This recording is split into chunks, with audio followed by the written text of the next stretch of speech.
Schools have now been in session for over a month, and local health departments, including Douglas County, have been closely monitoring the data. At Governor Ricketts' press conference Monday, health officials and the Commissioner of Education announced looser restrictions in schools regarding who has to quarantine. The changes come with the governor's directed health measure in Phase 4, which states how schools should assess quarantines and isolations.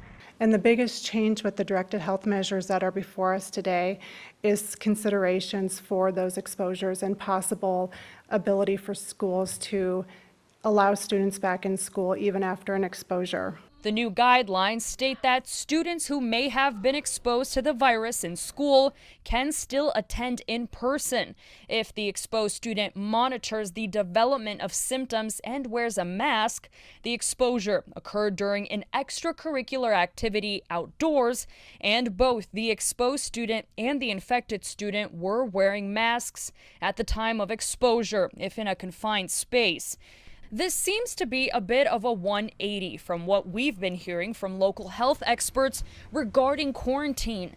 But each school district does still have the option to take stronger measures if necessary, something the Douglas County Health Department still recommends. I think that the recommendations across the state differed a little bit. Douglas County has always been following CDC guidance and recommending that anyone who's had close contact with a case be quarantined regardless of a mask. State officials say the goal here is to get more students back into school buildings safely. Not really letting up on those protocols. We're watching the data. If we see that we have room to do something a little bit better and the data proves that we can, we'll do that. If we see that something's not working as well, we're going to be in there making adjustments as we continue to go. Reporting in Omaha, Rudolph Sinaida, 3 News Now.